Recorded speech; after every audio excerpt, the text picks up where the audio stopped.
So, welcome everyone. Today is the first day we are starting with this Be a Perfect Yogi course. I will start with an invocation prayer. Om Ajnanatimirandasya Jnananjanashalakaya Chakshuhuvanmilitam Yena Tasmai Shri Gurave Namaha. The meaning of this prayer is, how does a seeker become a seer? To become a seer, we need the divine eyes to be able to understand the spiritual subject matter. So what I offered now, the prayer means, oh my spiritual master, I am grateful to you for opening my divine eyes to be able to see the spiritual truths. So when we begin any class, we begin with a expression of gratitude for our mentor and guru, by whose grace we understand everything. So I first of all wish to congratulate every one of you for taking out your valuable time and joining this 50 session course. Each session will be for a duration of 1 hour on Sundays, weekends we are doing. And you will learn many valuable things, both for your present life in this world, how to lead our life. You see, we need a conformity and unity principle, we call it, which is universal law. Conformity with the supreme divinity and unity with all living beings around us. Then you can lead a happy life. When we don't conform to the supreme, and when we don't live unitedly with all living beings as children of God, then we create problem for ourselves and others. So this course will also teach you how to bring out the angel within us. There is an angel within us, and there is an animal within us. The animal within us is always barking to make us indulge in wrong things and get into trouble. The angel within us awakens the virtues and divine qualities in us. So in this first session today, I am going to speak about the purpose and subject of the Bhagavad Gita. To give you a little background of the Gita is a very special literature because it is spoken by Lord Krishna 5,000 years ago. Despite being a very ancient book, nevertheless, it is very much referred to by the management gurus even today, by the students, by many universities. Henry David Thoreau and Emerson, they have referred to Bhagavad Gita. You see, Einstein and Oppenheimer, such great scientists have referred to it. Great politicians like Dr. Radhakrishnan, former President of India, Rajagopalachari, they have referred to it. Great spiritual stars like Shankaracharya, Madhvacharya, Sripad Ramanujacharya in India, in great lines, spiritual lineages, they have referred to Bhagavad Gita also. So, therefore, your interest in coming forward to learn the Bhagavad Gita is very meaningful, because you have noted such great personalities have referred to it, and they have noble thoughts and great thoughts. So your interest in learning this great literature deserves to be appreciated. I will be entering into the verses of Bhagavad Gita in the subsequent sessions. Today we are going to share with you the purpose and subject of Bhagavad Gita. I have a slideshow with me, and any of you can interrupt me in between if you wish to ask any question. If you raise your hand or put in chat, Swapnil will help you. So, because as I am proceeding through the slides, I will also ask you some questions in between, which you can answer to. So, let's proceed. I can show the slideshow. You see, when we talk about the purpose and subject of the Bhagavad Gita, the very first part we are going to discuss about the animal life and the human life. how are we essentially different from the animals? And what makes a human being so unique and special? Let's discuss about it. As you see here, there are some activities common to animals and humans. Like they eat and we also eat. But we may eat in star hotels like this. Maybe we are more sophisticated in our eating styles. They also sleep. We also sleep. Maybe we sleep in luxurious houses. They also mate and produce children. Humans also reproduce. Maybe in a costly bungalow. They may be more sophisticated. And animals also defend themselves by fighting. You can see man also sends scuds and missiles, creates explosions. Maybe he's very sophisticated. Martin Luther King said, guided missiles and misguided men. So, yes, human beings defend. Then what is the difference between animals and humans? Somebody may say human beings are helpful and they share and enjoy. Here you can see animals also help each other. You can see in the picture here how they help one another. And they also have feelings. And animals also have thinking too, not just feelings. For example, I have seen in India, if you see, when a lady keeps milk in the kitchen, a cat may put its feet down and without making noise, sneak into the kitchen, drink the milk and run away. They also have intelligence. They know how to get their food, how to get their prey. So they have intelligence. They have feelings to help one another. Then, is there at all a difference between animals and human? We may have a question. Let us take a task here. You all have to tell me.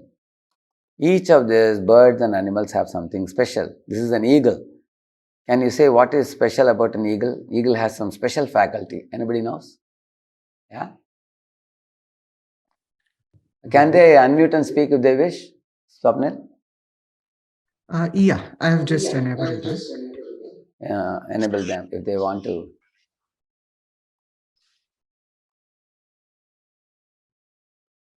Yeah, like you see, each of these have some special ability. The first one is an eagle. Anybody? Eagle flies high. Yeah? Great eyesight. Swapnil, you could hear it? What do you say? Great eyesight. You are right, eyesight, you are right. They have telescopic eyes. Actually, from several miles sky high, when they are soaring up in the sky, they can see actually. They have telescopic eyes. Thank you. And what about the horse? Speed. Speed, yeah, that's true. They can run very fast. And what about the dog? Do you know dogs have some special ability? They're protectors. They're Smell. they And alarm. Sense of Loyalty. smell. They can smell. Loyalty. Senses. yeah, Rahul, yeah, go Loyalty. ahead. They They can are smell loyal, of better. course. They can sniff and find out a thief. They can sniff and locate a thief. They have a special ability. Thank you. And how are elephants special? Yeah? Memory. Yes, Vivaswan? Yeah? Memory.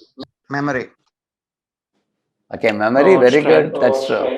Strength also, yeah? Strength. Yes, strength is correct, yeah. Strength, memory, and also they can eat a lot. They eat tons of grass every day. We just eat 3 times a day or so. 3 or 4 times a day we eat a little bit of food. They eat tons of food. Yeah. And this is polar bear. What about the polar bear? Anybody Fishing. knows? Yeah, what they do? Patience. Patience. Actually, polar bears, they sleep 6 months in Hibernation.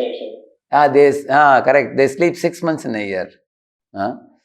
Actually, we only sleep overnight, maybe 6, 8 hours, 10 hours. But the polar bear can sleep 6 months in a year. That means in eating habit, we cannot go anywhere near the elephant. They can eat tons of food. In sleeping, we can never go anywhere near the polar bear. They can sleep 6 months in a year. Similarly, in reproduction, the mosquitoes can reproduce millions, and the dogs can have 2 dozen puppies in a year. Human beings can produce only one baby in a year, max. Isn't it? So the animals seem to be better off in these activities, eating, sleeping, and mating and defending, isn't it? So in this way, you'll find. What about humans? Is human just a sophisticated animal or anything more? Because in these 4 activities, we have already shown you animals can do better than humans in these 4 activities. Then are animals superior to humans? Are humans superior to animals? So that's my question to you. Anybody wishes to say something? Discrimination power. Discrimination power. Okay, Kannan is saying discrimination power. Yes, Kannan, you can say a little more about what type of discrimination can you say? Because animals also know how to discriminate and find out their food or mate and all that, no? Yeah. Yes, Jacob? Yes, Jacob, you can go ahead. We can't hear I you. would say that humans have conscience, like there is a mind that tells them what's right and what's wrong, in contrast to animals. Okay, they can distinguish between. My concern was, yeah, but that's what I said too, is the consciousness. Now, I showed you on one slide before that animals also have consciousness and feelings. They also apply the rational thinking to getting their food. Isn't it? Yeah, there is one hand up I am seeing. Ade Ogun, isn't it? Yeah. Yes, that's me. Peace and love. What I would say is human beings are the only beings that I know of that have perception of self, that can identify themselves and look within themselves. Very instead good. of only seeing the perception of everything else. Animals can see the perception of everything. We can say a human being is the only, like all of you are attending a class today and you are able to understand the subject we are talking about, but the animals cannot sit in this class and they can't understand what we are talking. As Ade Ogun said, yes, it's true. We can actually have the consciousness to perceive who we are and where we are, and we can understand the subject of self-awareness. Very good. Thank you. And Chris, you can also go ahead, yeah? I would say that all animals are in a state of compulsive action, and human beings are the only creatures called beings, and we have the ability to simply be without compulsive action. Oh, brilliant. What Chris is saying, animals actually eat, sleep, mate, and defend. And that is these are the prominent activities, but human beings actually can live in a state of being in the present and be. He can actually be consciously aware, he can meditate, he can self-realize himself, such kind of things he can do, yeah. Thank you. Vivaswan, what was your answer? So humans have the power to uplift the other beings. Apart from self-realization, they also have the power to uplift the other species or other beings. Human beings have the ability to do self-realization and also uplift others. And we can also discriminate between virtue and vice. What is virtue? What is vice? And how to choose the virtue over vice. Such kinds of things human beings are able to do. Thank you. And Jeet Joshi, yeah. Yes, and also humans have like a critical thinking. We can do math, we can do science. Also, we know what is ethics, morality. We can build civilization. We can do anything actually. We can go beyond sleeping, eating, and mating. Okay. Now I have a point about what Jeet just now said. If you see the honeybees, they have a very powerful society. I believe many of you might have seen honeybees have a society. They have worker bees. They also have a drone. They also have a male queen bee. And, they all keep the queen and they tend to the needs of the nest and everything. They bring honey in a proper manner. They work like a big factory. So they are pretty sophisticated in working together coordinatively in a team playing fashion. They are able to work together. And also you must have seen a weaver bird making a very nice nest and a living place also. They are also not any less in those things. And about critical thinking, as I told you, animals also do great thinking with respect to eating, sleeping, mating, defending. But they don't apply the critical thinking to the subject of spiritual realization or self-realization. They have no knowledge of it. Otherwise, critical thinking they do in terms of eating, sleeping, mating, defending. They also know how to protect themselves. Like I saw one video, they showed how a bird want to protect its eggs, but the crocodile is coming out of the water. So the bird pretends to be, weak and falling and rolling on the ground. The crocodile is diverting the crocodile away from the eggs. So they also have critical thinking and analysis in order to defend themselves or protect themselves or eat or sleep or mate. But they have no ability to do critical thinking with respect to discrimination power. I have seen many animals actually, like in a slaughterhouse, I saw the goats were all going one by one. They were fed with grass. They were eating the grass, closing their eyes and enjoying eating green grass. But inside the room, one by one, they were being cut. So the foolish creatures didn't know that. About 20, 30 of them are standing outside in a queue. One by one, they were sent inside and they were all cut. But imagine if you put 20 human beings in a queue and give them ice cream in the hand, and then one of them is put in a guillotine machine. Guess what? What the other fellows will do? They will all just flee away from there. So human beings have the ability to discriminate and think what is good, what is bad, what is virtue, what is wise, what is beneficial, what is harmful. So, and also especially self-realization, to be aware of who I am, what this world is, what is this creation. Such kind of thinking animals don't do. They stop with thinking about eating, sleeping, mating, defending. But it was very nice hearing all of you. I think one I haven't heard, I'm not able to read that it in some other language, that one. OKOS. Yeah.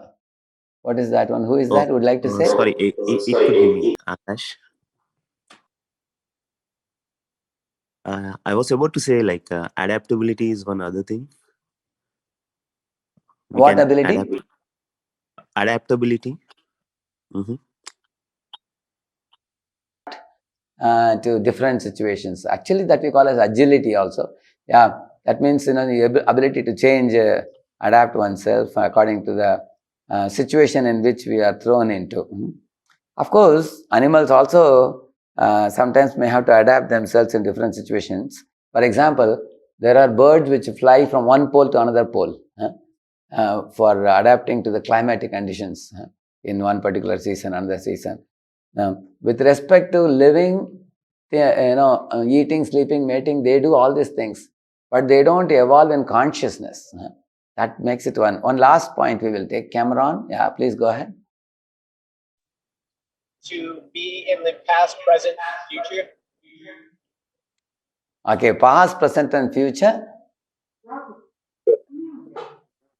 Yeah. I think he said to be in the past, present, and future. Okay. That is a very brilliant point. I will talk about it in the subsequent classes, more about the past, present, and future. Good point. Thank you for bringing up that point. I will talk about it. Okay. Then we have Micah Parnell, I think. Is it? Okay. Please go ahead. Humans are the only creatures that seem to create things for themselves for a purpose beyond survival needs or expression of some dominance or some sort of permanence to self, but they create. Okay, you are talking about the human beings have the ability to have dominance, is it? No, to create. And to create what? To have ideas in their head and to put them into the real world, the physical realm. Oh, okay. And man has the ability to create something and put that idea into practical action. Like say, for example, man can build bridges, He can construct an aeroplane or a ship, or he can make scuds and missiles. He can make robots. So he can conceive an idea and he can make it into practical action. About that, I was showing you. Of course, man is advancing in his civilization of making scuds and missiles and bombs and robots and everything. But oftentimes, the advancement in science and technology is being used for defense purposes and to defend oneself and attack others. That is one of the reasons man advances in science. We see that. And another thing we find advancement in science is to make life a little more comfortable, reduce the miseries and increase the happiness. Make life easy living. Let's make life better. Let's make things better. Yeah. So that's true. Man is doing now. In the subsequent slides, when I show, it will become evident very clearly in a crystal clear manner what makes the human being totally different from animals, and I will share with you. I would say that man, with the help of science, try to explore the answers of space and time, advances his field to build a telescope and launch it in the space, take photographs, try to understand how everything got created, how everything got formed, why the reason that we exist here. Try to find answers. That's true. Yeah. That's nice point. That means science is endeavoring to figure out what is the world that we are living in. Number one, in case there are some ultraviolet rays coming or some dangers are around us, how to defend ourselves from those dangers. That's one question. Another point is how to increase the comforts of life or manipulate the materials around us in this world to make life more happy living, and reduce our efforts and increase our pleasure. That's one of the goals of science too. Science, when it is translated into technology. And once you have made your life comfortable enough and you don't have miseries, then one looks for entertainment with science also. Engage science for offering me some entertainment. Less work, more entertainment. Science also the excellent treating people from diseases, curing them. Yeah. Science has also Yes, correct. The advancement in medical science is to actually cure the pains. And then make us, live a peaceful life. And then subsequently, once I am peaceful, I can look for happiness beyond.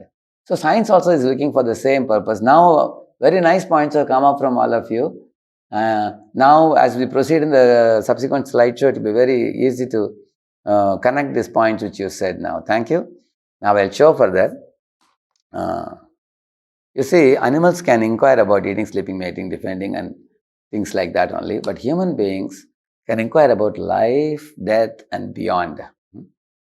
Human beings can actually analyze what is matter, what is spirit, what is life, what is death. Is there something beyond this brief span of life, which is 70, 80 years in which we are living in this world? Like these two questions only humans can ask. Why am I suffering? And where do I go after this life? Where am I coming from? Where do I go after this life? Who am I? Why am I suffering? Animals don't ask this question at all. They suffer, but they cannot ask the question, why am I suffering? What can I do about it to get rid of the suffering? They can't ask this question. So now what is that suffering at all? Let us see in the subsequent slide. Then we will come back to this. Here I have given Lord Krishna speaking to Arjuna, the picture here in Bhagavad Gita, about which you will learn more in the subsequent sessions. So, to find out the root cause of all sufferings. Like you see, once a patient went to a doctor and said, "Sir, I have this pimples on my face. I am a young boy, but I have so many pimples that make my face look ugly. Can you please help me remove it? I don't know why the pimples are coming." The doctor said, "Here is the ointment, just apply it." So he applied the ointment and within a week it disappeared. He was very happy. But then after a couple of weeks, again the pimples came again. He went to doctor. Doctor said, "Whenever you get the pimples, you keep applying the ointment. You will get better." So now this boy kept on applying. For 2 to 3 years, the pimples kept coming. He started applying. It came coming again. So he got fed up with it. He went to doctor and said, "Sir, I have used a dozen ointments and I am not getting well completely at all." Doctor said, "I don't know anything beyond that. Whenever you get pimples, you keep applying, that's all." He was not satisfied. He went to another doctor, and the doctor said, "Oh, really? Even after you used a dozen ointments, it is still coming. I think there must be some impurity in your blood. Let us go to that root cause of your problem." So he checked his blood and he said, "Yes, you do have a problem with your blood. Your blood is toxic and that's causing this. Now I will address this problem by giving you another medicine. Just take this powder for 5 days." So he took that powder for 5 days and the pimples were gone forever. They never came. So here is an example of going to the immediate cause and the root cause. So you all understood now. When we go to the root cause, the problem can be permanently solved. You can put a full stop to all sufferings. But if you go only to the immediate cause, we can only find out a stopgap solution. Say, for example, I have a white hair. Somebody may give me a hair dye. I have wrinkles on my face. Somebody may say you can put a facelift to make yourself look nice. I may lose my teeth. Doctor may say you can have a teeth set so it doesn't look ugly for you. Yeah. So these are all stopgap solutions. They are not permanently solving the problem. So like you have a painkiller. If you take a painkiller tablet, it will suppress the pain of cancer, but doesn't cure the cancer. So which is more important, just suppressing the pain or to cure the disease? So going to the root cause means detecting the disease and curing the disease. So one time I remember when I was living in the during my engineering days, I went to one boy's room. It was nasty smelling. I asked him, "What is the matter?" He said, "I also don't know why my room is so nasty smelling. I don't know." So he purchased some Odonil and he put it. Odonil actually gives a very fragrant odor. So whenever we went to his room, after some time, Odonil got dissolved. Again, the nasty smell started coming. All friends started telling him every time when they went to his room. So then he moved all the cupboards and bureaus and everything. At last he found one dead rat. And he showed, this is the rat making that nasty smell. And he threw it far away. And along with the rat was gone the smell too. This is the meaning of going to the root cause of the problem. Odonil will not help. Odonil is suppressing the smell, whereas you have to remove the smell. Similarly, in all living beings in this world, you will find, dear friends, that there are two propensities in us. One propensity is to exploit and enjoy. Another propensity is to serve and please others. So in Sanskrit, we call it as a bhoga vritti and seva vritti, we call it. In this world, none of us like to be cheated by anybody or exploited by anybody or mishandled by anybody. At the same time, we all are looking for a true friend, genuine friend in our life, who will actually be honest, truthful, and truly friendly, and who thinks of our welfare and who does not loot us, cheat us, exploit us. When we walk out in the world, we are all fearful because we are living in a world where many living beings are moving around with the desire to empty your pocket or cheat you, loot you. So this propensity, what I'm talking about, is not a very difficult thing to understand. So this mentality of the spirit in the living beings, you can see that is the pollution of the mind. So when that pollution is removed, then one comes to a platform of service. So there is a spiritual plane, there is a material plane. In the spiritual plane, all living beings are completely pure. They are unassuming, honest, humble, tolerant, patient, cooperative, centered around God.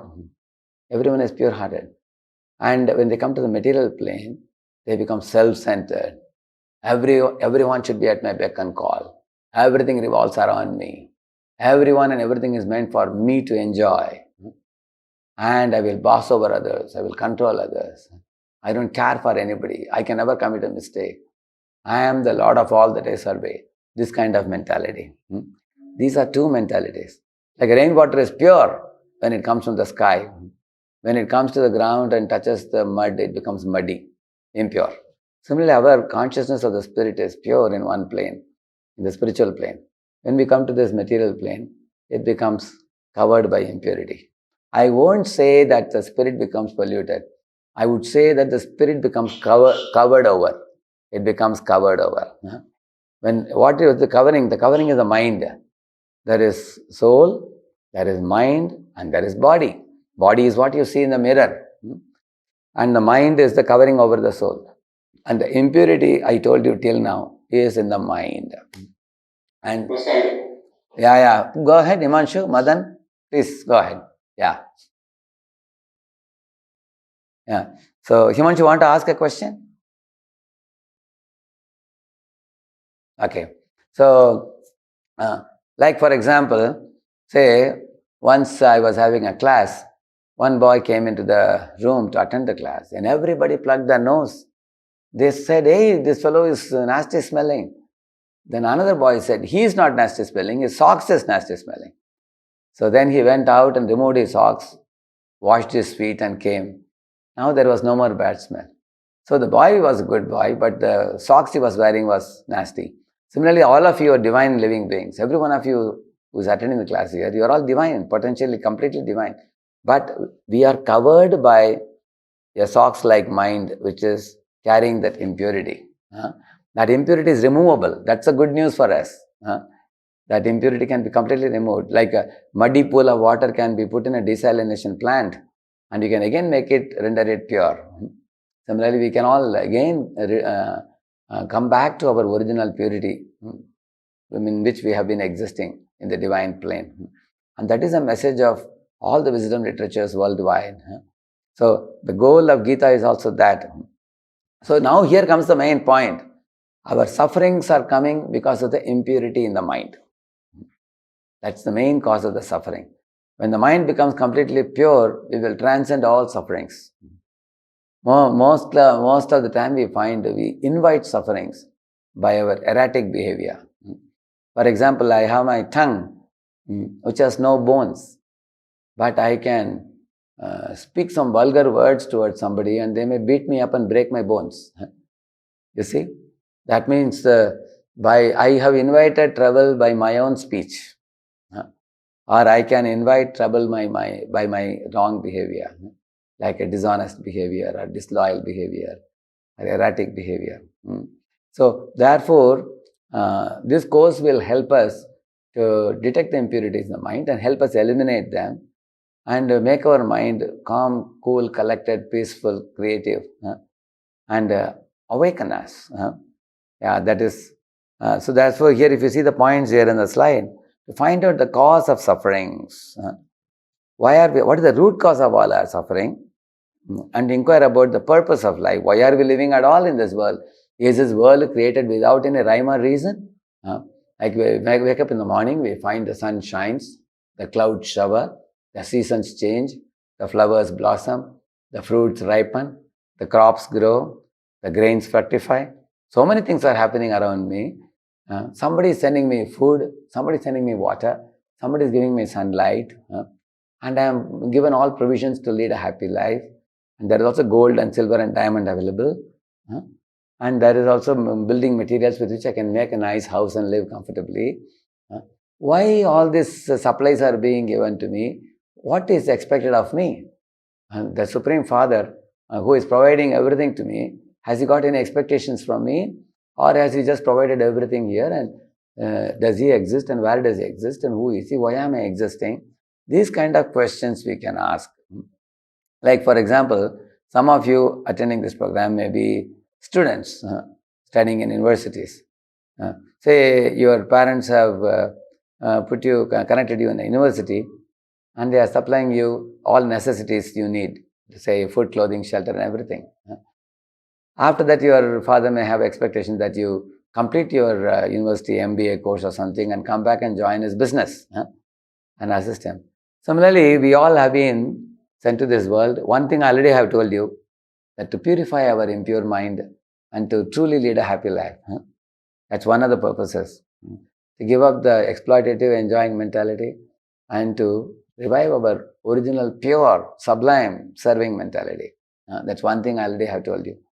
Another thing is, we have come from a spiritual plane to a material plane. We have to return back to the spiritual plane to experience ocean of happiness, which is every one of our prerogative, all of us.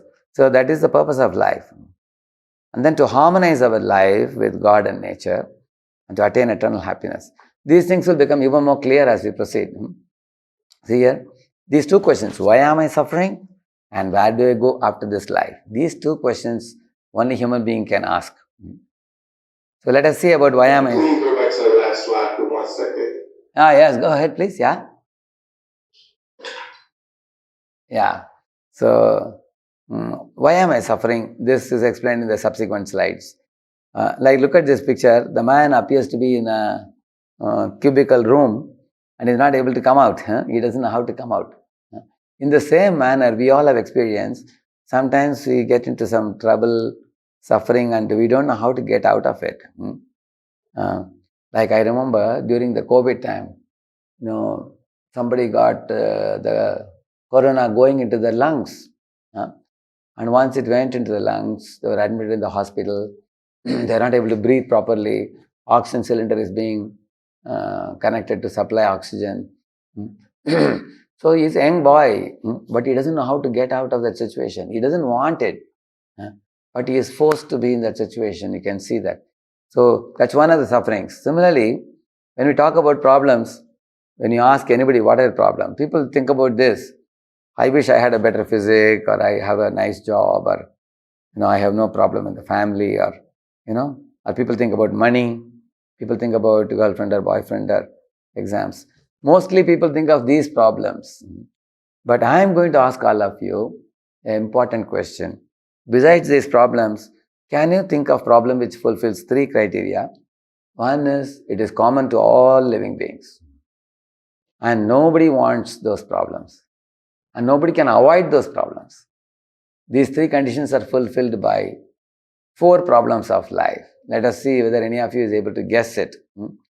These problems are common to all.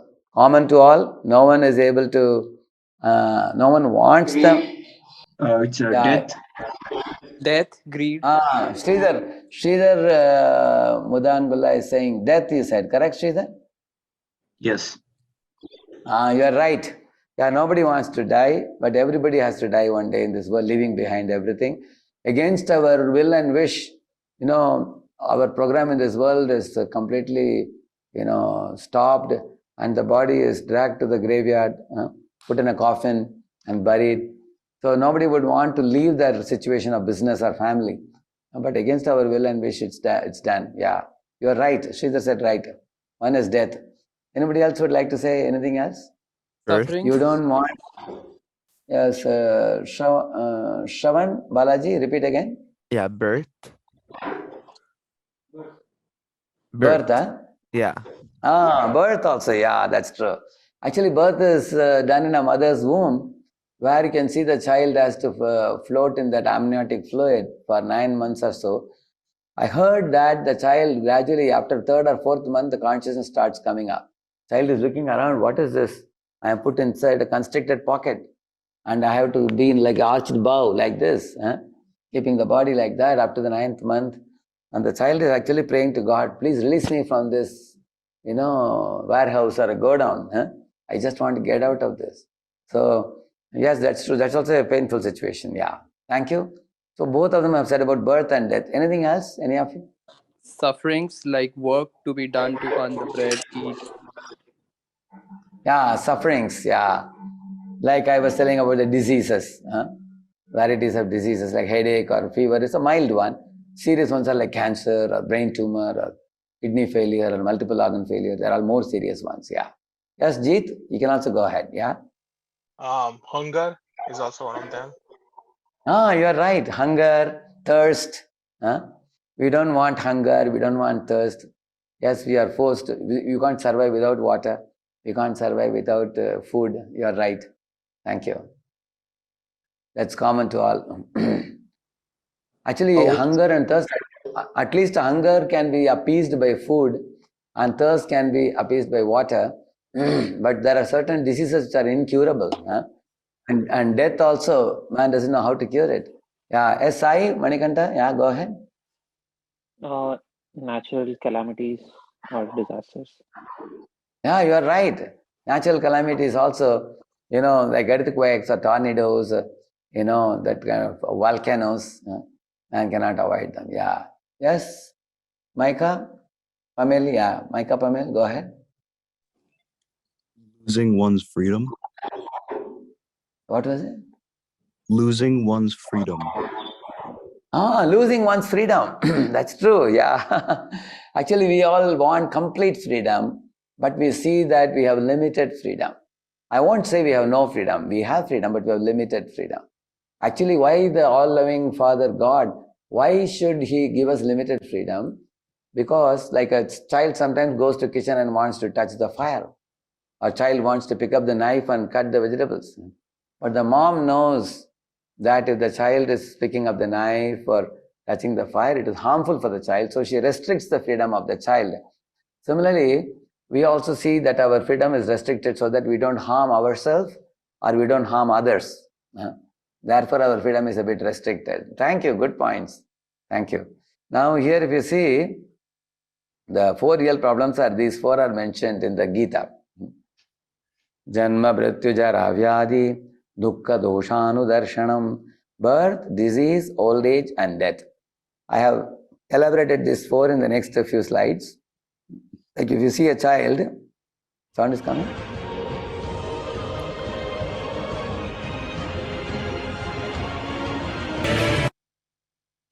Yeah, that was about birth. Huh? Also, everybody wants to remain young forever. But very soon we start growing old and our bodies become weak and frail. You see, now I am 56 now, 55 or so now. So I remember being a young boy, like, of 15 or 20, how easy it was to run and do things. Now our body eventually grows old. You will see that as we get older, from young age to old age, the body, initially the strength increases, then the strength decreases. Eating also increases, then eating reduces. You will see like that now over a period of time. Nobody likes to get old. I am sure all of us want to live, be young and hale and healthy. But we do get old. And then people use cosmetics like this, as you see. People use all kind of cosmetics to keep their appearances. But despite all that, they can't do makeup so much. Even after doing so much of makeup, they look ugly. So that is old age. Similarly, disease. Everybody wants to be healthy, but people do get diseases. And against our wish, we encounter various diseases. And the death was the one which was. So yes, it's true. We are stripped out of our program, despite our not wanting. Big business magnates would not want to leave the business and go, but one has to leave the situation and go. So these 4 problems were studied by Buddha. You see here in the picture, in the first picture, Siddhartha Gautama, he requested his father to give him permission to go with the minister. When he went, he saw that he saw a man was very diseased, lying in the bed. He asked the minister, why is he lying? Minister said, he is diseased. Then he understood what a disease is. Then he saw 4 people carrying a stretcher with a dead man. He asked, what is that? They said, that's a dead body. He said, what is the meaning of dead? That means our life is taken away at a certain point of time. We can't remain in the body forever. Then he saw an old man with a hunchback walking with a stick. So he saw that and he asked, why this man is walking like this? Why can't he be like me? He looks very frail and invalid. He said, yes, everybody in this world gets old, he said. Like you see here, he got old. So after seeing these 3 people, what Siddhartha said, he said, oh, you were shocked. Such suffering could exist within this world. This is the end, which has been fixed for all. And yet the world forgets its fears and takes no heed. Turn back the chariot, he said. This is no time or place for pleasure excursions. How could an intelligent person pay no heed at a time of disaster when he knows of his impending destruction? Like that he asked, and then he told the minister. On the way he met one saint sitting under a tree. The saint was sitting and doing meditation. And Siddhartha went and inquired about the birth, old age, disease and death. And the saint smiled and said, yes, it's indeed true. In this world, the living being undergoes these sufferings of birth, old age, disease and death. And he develops desires to enjoy this body, but he suffers terribly in this body. So then Siddhartha eventually sat under the Bodhi tree and he became enlightened one. You all know that. So in this way, in Gita also Lord Krishna says this verse, one who can perceive birth, death, old age and disease as real problems is in knowledge, he says. Apart from these four problems, there are also threefold miseries. Like you can see miseries from our own body and mind, from other living beings, from natural disasters. You can see this. I have shown it in a pictorial format in the next slides. You will see that. See, there are three technical names are used here. You know, Durga is a personified material energy. The whole material world is personified by the form of Durga, you see here. And she has a trident in her hand, you see. The trident has three spikes, no? Three sharp things. So those three are called as Adhyatmika, Adhibhautika, Adhidaivika. Adhyatmika means from our miseries from our own body and mind. Like body causes diseases, mind causes depression, like that. And Adhibhautika means miseries due to other living beings, like mosquitoes bite you, or pickpocketers steal our wallet, like that. And Adhidaivika Klesh means from the natural calamities we get. So these three have shown in the slides, next few slides. You see Adhyatmika, you see, they're all caused from the body, body and mind. This is stress, a heart attack. These are called Adhyatmika, from body and mind. Suicides.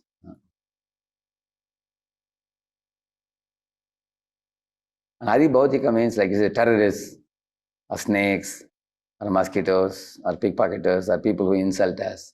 They are all causing problem to different living beings. So we get problems from other living beings. So first one comes from our own body and mind. The second one comes from other living beings towards us, sufferings. And third one is natural calamities, as you see here. You see, earthquakes, floods, tornadoes, volcanoes, and all that. So three types of miseries. Miseries from body and mind, other living beings, and natural calamities. Yeah. So we have become very advanced in science and technology, undoubtedly true. But despite all this advancement in science and technology, still our plans of good health and happiness are always thwarted by newer and newer diseases. Like coronavirus is a recent one, which we all know, the pandemic that shook the whole world in the last 3 to 4 years or so. We all know that. So coronavirus is such a tiny creature, you can't even detect it with your eyes. But when that enters into our system, it can really shake up a person and even kill a person. You can see that. Where is our control? You can see that. So here are some temporary solutions given. I'm saying, sure, we told you, isn't it? We may suppress the problem, but we are not solving the problem. Simply using a hair dye or a facelift or painkiller or a tooth set doesn't solve the problem. These are all just superficial solutions. So patch-up solution, we call it.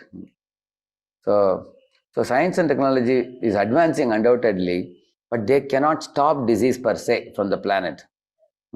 They cannot stop our old age. There was one Texas oil millionaire who spent millions of dollars. Do you know that? In order to learn about what is the aging process. And doctors researched and told him this is how the aging takes place. But they told him, as much as we can't control the sun and moon, like that aging cannot be controlled, they said. Because the cells inevitably die and the new cells formation is reduced. So they said aging, we can't stop it. So man can't stop aging, man can't stop diseases, and he has no much understanding of life and death.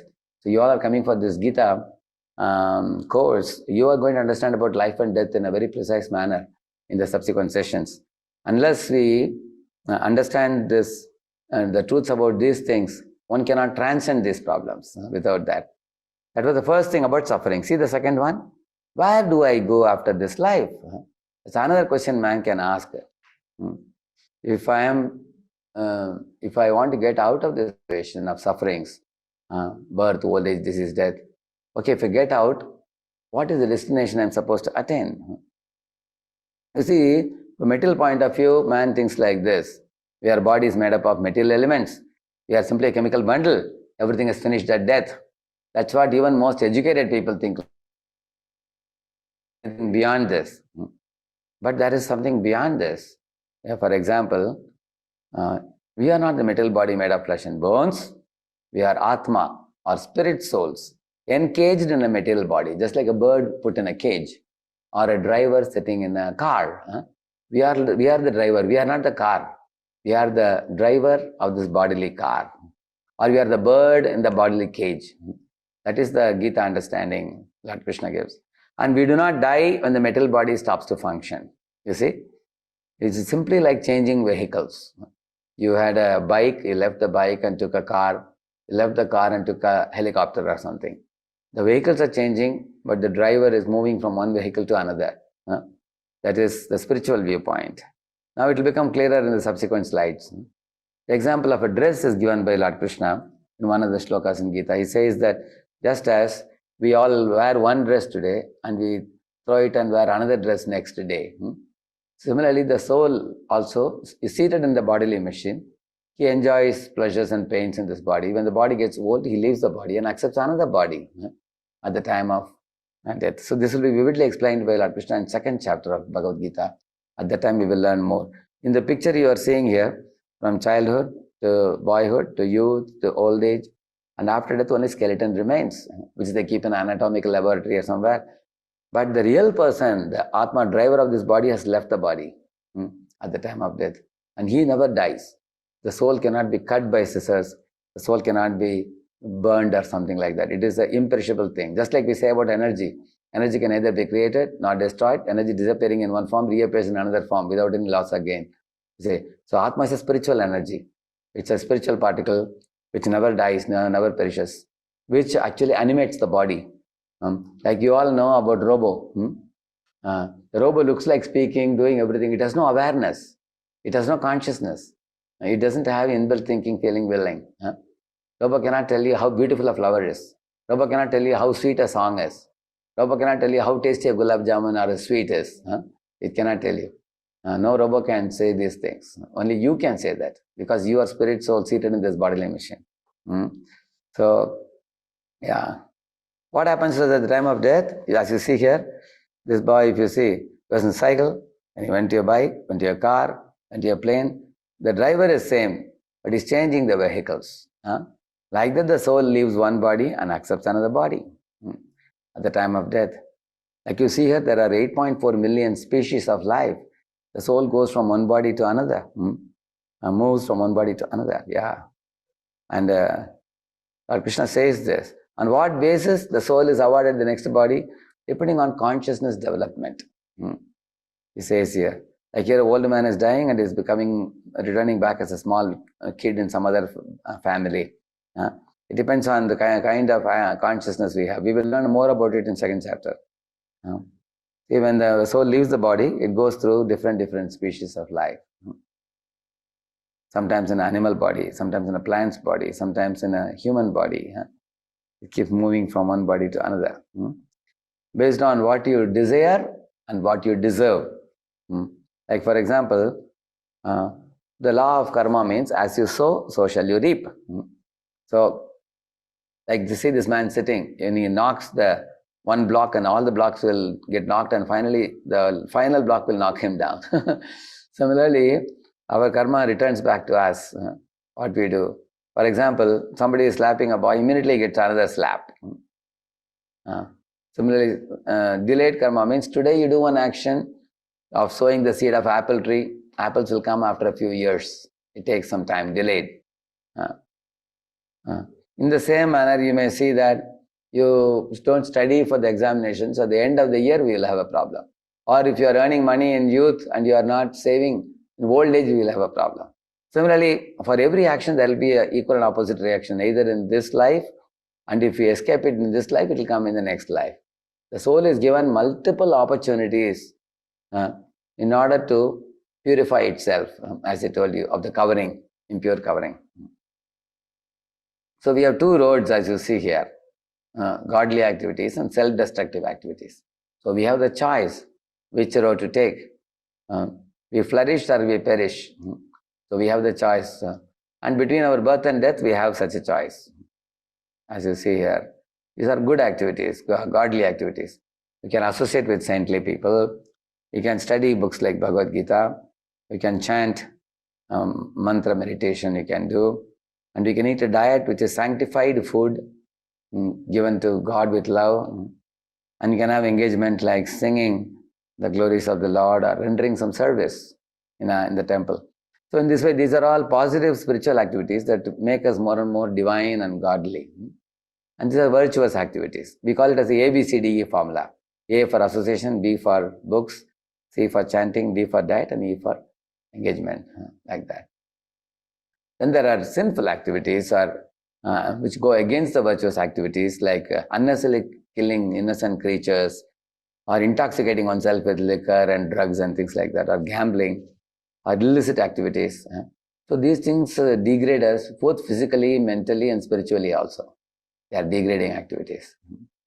So here you see there are steps you can ascend in your life. All of you are doing that already by joining this course. You have shown your keen interest in connecting with God, acceptance of Guru, and study of the Vedas, austerity, sense control. Then this way you go up, up, up. So in human life, you make the right choices by making inquiries. You're promoted to higher life. But if we don't make any inquiry, we live like animals. Like default option is just eat, sleep, mate, and defend. And they demote themselves to lower forms. And they just live their life without awareness or consciousness. One of you said that in the beginning. I heard that, isn't it? We have to live with consciousness. So in Gita, Lord Krishna says this verse, Mamapetya punarjanma dukkhalayam ashashvatam apnuvanti mahatmanaha samsiddhim paramam gataha. He says, after attaining me, the great souls who are yogis in devotion never return to this temporary world, which is full of miseries, because they have attained the highest perfection. He says, we all can actually leave this miserable temporary world and go to the eternal world of boundless bliss, happiness. And that is the ultimate goal of life. So, the subject of Gita, in all these things I told you today, they are taught in these 5 headings: Ishvara, Jiva, Prakriti, Kala, Karma. So these 5 I have shown in 5 slides. In a couple of minutes I'll conclude. These are the 5 subjects. Ishvara means God, and Jiva means the soul, and Prakriti means the nature, material nature, spiritual nature, and Kala means time, Karma means activity, action. So these 5 are illustrated in the next 5 slides. Actually, all the wonderful things happening in nature, in the cosmic creation, is actually done by the supreme controller. A child may think a machine is working on its own, but actually all machines have an operator. Similarly, the cosmic machine also has a great operator, God. Second one is Jiva. The Jiva are the living being, like all of us. We are all minute samples of God, which means we are part and parcel of God. We are tiny creatures. We are not God, but we are God's property, or God's part and parcel. Just like, for example, in a country, every one of you is a citizen. In the same manner, in God's creation, we are all His children. You see, God made the moonlight. We make only dome light. God made oceans. We make swimming pools. God made sun. We made mercury bulbs. So God has great ability and we have a small ability because we are minute. Yeah. Like you see here, people think I am the controller of the whole globe. So earn money and enjoy. So here you find the king Hiranyakashipu. There was a great king in the past. He was also very arrogant. He didn't recognize God. Rather, he claimed himself to be all in all. So that kind of mentality, living being, that's the cause of our problem. And then Prakriti. Here in the picture you see, there is a below one is a material creation, above one is a spiritual creation. So, and then the material nature, as I told you, this is Durga is personified material energy. She holds a trident in her hand, and the trident represents those 3 miseries I told you: Adhyatmika, Adhibhautika, Adhidevika. Yeah. So, and Kala is the time factor. We will discuss more about the time, how everything is, in this world, everything is in a flux, changing, everything perishes by the effect of time. Like it is said, the jet black hair turns into white hair by time, and clean faces become wrinkled faces. Young become old. The old people are sent to graveyard by time. These are all influence of time. Yeah. And lastly, karma, about which I told you, action and reaction. So, here I have shown a picture of one great personality called Hanuman, who was a pure devotee of Lord Rama. So why I have shown this picture? Because Hanuman is a personification of pure devotion to God. And opposite of Hanuman is a character called Ravana, who actually wanted to elope with the wife of Rama. he didn't have respect for wife of Rama, Sita, as a mother. Rather, he wanted to elope with her, kidnap her. So these two personalities are very important, Hanuman and Ravan. Hanuman saw Rama's wife as his mother, and Ravan saw Rama's wife as his enjoyable object. So one had a service mentality, one had an exploiting mentality, about which I talked to you. So we all have to go from exploiting to serving mentality. I'm concluding with this. So the next week's class, the second session will be process of understanding Bhagavad Gita and the result of understanding Bhagavad Gita. We will be proceeding with that. So now 1 hour is over. I can be available to you. If any of you wish to stay back and ask me some questions personally, you can ask.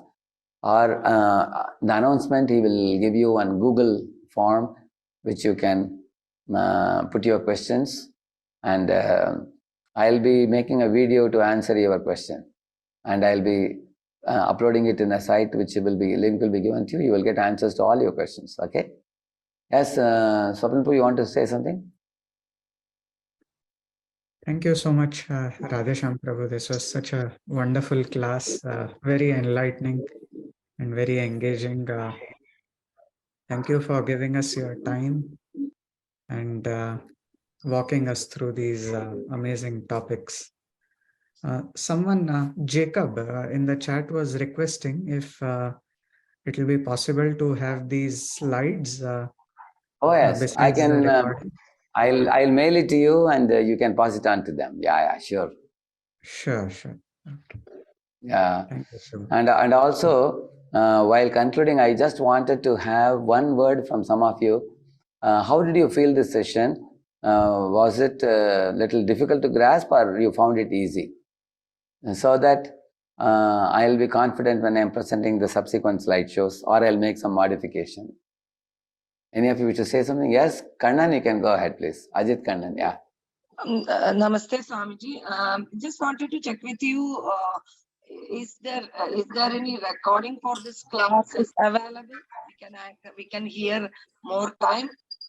Is that possible? Yeah, Swapnil, you will be giving them the link of the recording also, right? So we will make both the things available for you, recording as well as the PPT also. Both we will provide you, okay? It will be done in a day. Yeah, maybe tomorrow, by tomorrow they will provide you. Tomorrow or day after they'll provide you. Huh? Okay, thank you so much. Namah Shivaya.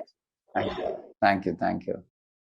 Yeah, we have many nice comments in the chat as well, Prabhu. Okay. Peace and love. I just wanted to say thank you for this class, and thank you for guiding us and taking us through the Bhagavad Gita. I started studying it like a year ago, and I strive to be a yogi, so this was perfect for me, and I appreciate it. Thank you. Thank you, Rose. Thank you very much. Anyone else would like to say, what do you feel about the content today? Or what is one point you... Sridhar, yeah? Thank you for your time and the words that you said. I always wanted to learn Bhagavad Gita. I bought Bhagavad Gita as it is 1 year back, and I started reading like 1 or 2 pages. So few I couldn't understand, I couldn't keep that consistency. But today I felt like so happy, and I felt like I got answers to many questions that I had.